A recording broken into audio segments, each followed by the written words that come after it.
প্রিয় ভিউয়ার্স, আজকের ব্রেকফাস্টে দেখতে পাচ্ছেন এখানে কিন্তু দুই রকমের চিতই পিঠা আছে, সাথে নুডলসও আছে। এই যে এই চিতই যে পিঠাটা আছে, এই চিতই পিঠাটা আম্মু গতকালকে বানিয়েছিল এবং এটাকে আম্মু গুড় দিয়ে পরিবেশন করেছে, গুড় এবং দুধ।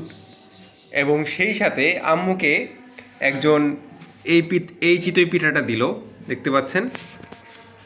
এই যে চিতই পিঠাটা আছে এটাকে আম্মু দুধ দিয়ে ভিজিয়ে রেখেছে। অর্থাৎ আমাদের এখানে এখন দুই ধরনের চিতই পিঠা, একটা হচ্ছে দুধ চিতই আর একটা হচ্ছে গুড় চিতই।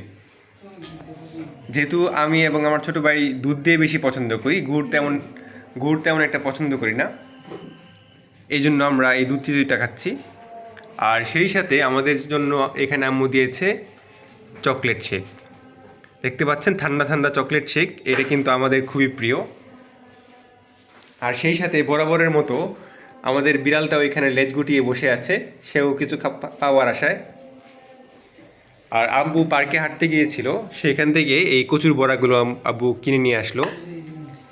এই যে দেখতে পাচ্ছেন, পার্কে কিন্তু সকালবেলা অনেক কিছু পাওয়া যায়।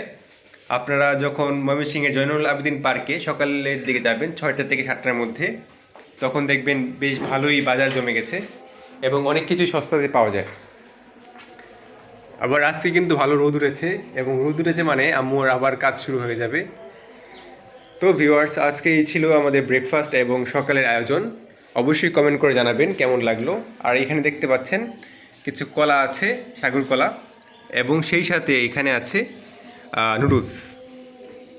তো আজকের মতো এই পর্যন্তই। সকলে ভালো থাকবেন, অবশ্যই কমেন্ট করে জানাবেন কেমন হলো। আল্লাহ হাফিজ।